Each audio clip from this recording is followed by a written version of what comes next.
kati palamenti abantu abamu NUP beyawadde fulaga palamenti 12 egenda kubanga ewewukamuko mutubulire eno 11 obubi bujjuddeyo tubibabulira bulijjo nti kakati babawadde 10 bayise etteeka kakati babawadde 40 simanya bano beewadde service award nga bakyaweereza n'ebirala bingi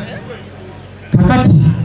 palamenti eddako gavumenti eddako si palamenti yokka kubanga Kyagulanyi nga bwali mu State House yeetaaga palamenti ng'eri ku nsonga ez'abantu era bano babagamba nti kakati yes kuba president nja kulonda Kyagulanyi ku MP ku meya ku kansala nja kwetegerera kikyotegeeza akabonero ambulera abo abantu betulinako obuvunaanyizibwa betukiririzaamu nti kakati bano tujja kusobola okuba bukiba kiyitaga kubagunjula kisobokera ddala era president muze mumulaba nga aba NUP nti bakutte mu bino bakutte mu biri nga tukugunjula naye atali flag bearer wa NUP tujja kubyogerako bwogezi naye oba tumulinaako obuvunaanyizibwa kakati president abatumi baze president abatumidde nnyo ali eyo Masindi ayogera Lunyolo era nga bwe yatugamba nti nga bw'atalaaga eggwanga fenga ababaka ye tusobola okumwegattako mu wiiki olunaku nga lumu naku 2 naye tumale tuveeyo tukomewo eno tubeere mu constituency zaffe kyobudoola abantu bategese n'omukolo guno ti president gajaali eri ebunyolo naye no tusobola okutambuza emirimu gavumenti eri serious bwekyo bwera okubeera si nti kuggwera wantu wamu nti kakati president waali ffenna tulina kubeeraawo nti tusobola okubeera mu bitundu ebyenjawulo ne tutambuza ensonga banaye ne deputy president owa Buganda region mwetugwa Honorable Muhammad Muwanga Kivumbi naye abatumidde nnyo ali eyo Butambala akwasaganya nsonga ez'enjawulo yali baddewo wano kubanga yatuvunaanyizibwako ng'ababaka aba Buganda banaye bannayuganda bannakampala abantu b'omu Buganda abantu ba Uganda okutwaliza wamu n'ebintu bye mbadde njogera ennaku zino nga njagala biremerako ddala waliwo abalowooza nti obukulembeze omuntu okubeera omukulembeze alina okuba nga alina diguli 4 nga ze nnina abantu b'okulembera b'okiyigirira bw'oba tuzitambulirako tuli mukulembeze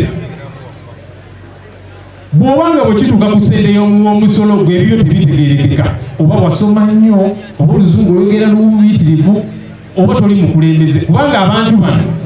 baga nti affe twagala abantu abatutegeera abayimirira ku nsonga ezituluma abaafuuka eddoboozi lyaffe ekyo kye kyafuula Ssegirinya owakabi ennyo Ssegirinya ffe abamu abasinga wano tumusinga ebitabo musajja wattu nga yasoma naye ng'alina we yakoma ofosinga ebisaanyizo abirina nga Ssegirinya bw'ayogera oluzungu oyinza okuseka naye ng'ayogera ku nsonga ez'enkizo Ssegirinya nga ne tayi bw'ajambala temunyumira musajja wattu bw'ayambala ekkooti egw'olubege bweti naye ng'ayimirira ku nsonga ez'abantu ba bulijjo ekyo kyafuula Ssegirinya omukulembeze ow'enjawulo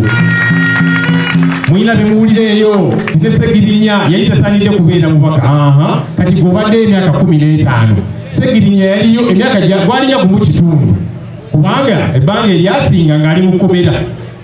n'ebbanga ettono nga wali ng'omubaka nerikubisaamu ababadde emyaka 15 abawoza nti kakati bo bateeketeeke nnyo oluzungu balwogera nnyo tulina okuyiga obukulembeze kyeki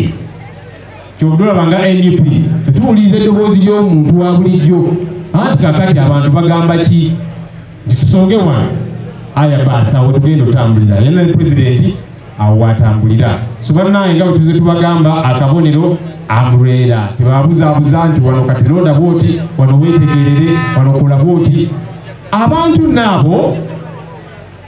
esijja kikonyeemukaawo waliwo abantu abatasobola kufuna flag eya NUP twebaza bangi ku bo bavuddeyo ne bagamba nti kakati nesaafunye fulaga obuwagizi yes nina nange ku buwagizi ku ground nesigenda kwesimbawo abantu abo banaye tubakubire mu ngalo kubanga bagambye nti biga koze esinga ebifo bye beegwanyiza ne mulimu abamu nga kaadi olwalangiriddwa ekeera ng'alina awalala we yeesoze munnange omukyala bw'anoba olwaleero enkeera n'aba ng'afumba wa neiba kiba kitegeeza bulijjo bakukuta kakati waliwo abamu tebafuna fulaga abantu abamu ne bagamba yiyi NUP omuntu ono emumeja fulaga nga tulina bye tulengera era kati ndoza mwabirabye kakati nga bwe tulize tubagamba akabonero akatuufu ye manvuuli kubanga abantu abo tujja kuba tubalinako obuvunaanyizibwa ate pulezidenti ajja okuva mu State House ng'owa NUP ng'otambuza embaliga mu kkomera so bannaffe tubayozaayoza twagala okubeebaza mwenna mwakola kinene okulaba nti ababaka bammwe bafuna fulaga ennyo tukole butaweera okulaba nti fulaga ya NUP tetugiswaza tukole nnyo nti kakati tewafunye fulaga ya NUP byobadde okola kubisaamu emirundi ng'esatu oba ena tulina abayaaye kati mubalaba nze njja bayita abayaaye era ngenda bawala ensonga waliwo abamu be basomedde zidiiro kakati kujangu kabonero kano waliwo akabonero kati naku zino ke batembeeta anti tofaayo tujja kuwa ssente era tuziraba bazirina nti tofaayo tujja kubbira n'akalulu mugenda kubba kalulu kawammwe kubanga waliwo abakulembeze abamu eyo ababasomeramu nti kakati ke tofaayo akalulu ujja kakubbira kuzina eggaali zetuzimba fenakawa twagaa nti omuntu agenda okuzanyira kalulu kaffe ajanga yesibye essatu kubanga oyo nosensi tugenda mukkiriza ate tetwagala okukola mu bitundu ebirala byonna byonna bino ndisimanya bagenda kusamba zibokisi n'ebirala ogenda zisamba namagulu kyabo tugenda kulwanirira ssemateeka yaffe kubanga etuwa obuvunaanyizibwa obwo waliwo abamu bawakwatana mundu ne bagenda mu nsiko nti balwanirira ssemateeka kale tujja kukwata mundu naye tujja kukola ekisoboka kyonna okulwanirira ssemateeka yaffe era abaagala otugezesaako mujje bano simanya bokisi genda zisamba tugenda kakwatamu mujje babawaanawaana mujja kukakasa temulaba nti tuli bampisa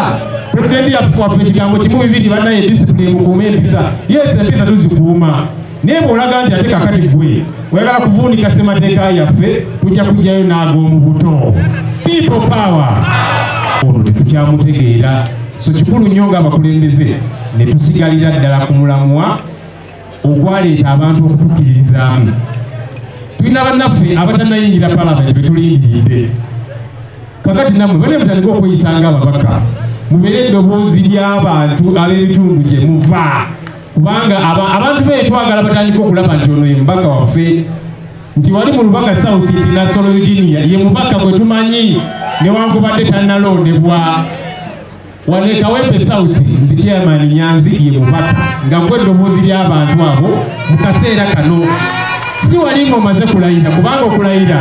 tugenda kulayira mu mwezi gwa May omwaka ogujja ate twagala kulinda eyo nti wane Kampala Central ekibuga palamenti mwetuula omubaka gwe tulina ye David Lewis Rubongoya tetugenda mulinda asooka alayire sobane mutandika okuyisanga ababaka juzi nageze ekikitero muyita kansi naki namuyise Honorable Rubongoya nagamba ompisa otya ne mugakyali wange beera serious yegwe honorable tandika okwefiringa nga honorable sebo honorable Mulyanyama oli honorable Zahara abadde bakuyita simanya speaker naki Honorable Zahara Mara Luyirika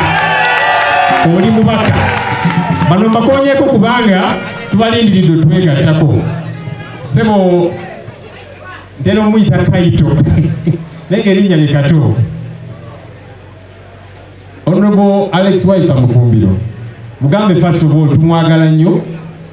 tumukkiririzaamu omanyi nali spokesperson wa NUP okumala akabanga ng'emirimu ginzita ng'okwasaganya kino okwasaganya kiri ne wavaayo omusajja oli ate nga nze bwe mbasawula oli agunda bubuuzi mugambe Honorable Alex Waiswa tumulindiridde mu parliament tumwinamu nnyo essuubi waliwo abagamba nti abantu abamu tebalina kujja mu parliament olaba basawula nga tebali mu parliament kati bwe banayingira kinaaba kitya agenda kuyingira parliament mu buli ngeri yonna era twebaza Katonda abantu abakuteeka mu mbeera eyo ekigendererwa kyabwe kyali kyakulaba nga bakunafuya naye ate laba Katonda byakola olunaku olwaleero oli nominated ogenda kubeera ku ballot era ogenda kuwangula okiikirira abantu aba Nakawa East constituency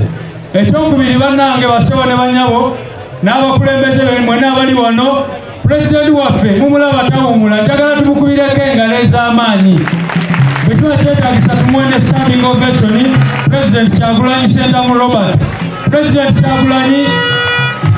flaga ya Uganda agiwanise bulungi nnyo mu ggwanga lyonna buli wagenze bannayuganda batwaniriza mu ssanyu, bannayuganda bamwaniriza mu ssanyu nga bwe mulaba. Sebo President bannayuganda bonna abali wano bolaba, bannakampala bano abali wano bakwadde standing ovation olw'omulimu gw'oli mu kukola okulaba ng'otuusa message ya change mu ggwanga lyonna buli w'otuuka ne bwe mwetulirako basebo ne banyabo. Kaakati bannakampala ensonga zammwe muziraba muziwulidde, bano abakulembeze abali wano babyogeddeko ebisinga.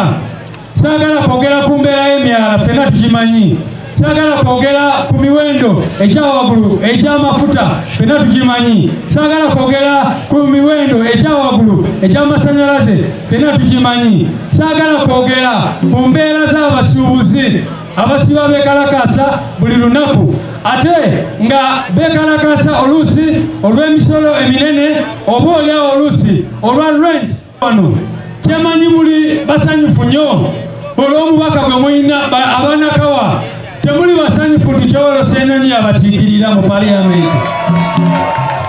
Emirimu kyonna takikoze, taboogeredde, tabalwaniridde. Kaakati nno ku Lukyolo Ssennyonyi tulina okwongerako abalala bangi nnyo. Honorable Shamim Malende abadde wano ng'ayogera ku nsonga y'eddembe ly'obuntu tabikoze. Kaakati kitegeeza Honorable Shamim Malende tulina okumwongerako abalala abalwanyi abagenda kukola ki kwogera ku nsonga ezirimu abantu. Tulinayo ne bebi waffe Jaden, Honorable Jaden ali wano ensonga abadde azogerako newankubadde amaze akadde katono nnyo sofa akabanga katono naye abyogedde. Honorable Kawalya sebo tukulinze sebo ogenda kwaniriza bano abalala mu Parliament. People power nze njagala babulira kati kanve mu kiti kya candidate njogere nga Ssaabawandiisi wa National Unity Platform. Mwesige ekibiina kye bayita National Unity Platform, mwesige obukulembeze bwa National Unity Platform. Ebimu tubeera tubimanyi mwe nga temunabimanya, eventually ne mubimanya. Bwe mulaba nga ekibiina kitudde ne kitekinga decision oluusi mubeereyo ne mukaayana, naye mba njagala mumanye ninga bwe mwasalawo okubikwasa Kyagulanyi mumanye nti abisobola era waliwo ensonga zabeera zinziddeko ne ttiimu gyakola nayo okulaba nga bano be bakulembeze baleese okumuyambako mu lutalo lwakulembeddemu olw'okugoba ki nakyemalira. N'olwekyo bano simanyi ndi independent, simanyi ate nkutte ki abo walaba umbrella kola ki kubanga kiba kitegeeza eyo ttiimu gye tugenda okutambula nayo okusobola okugusa ensonga z'Abannayuganda.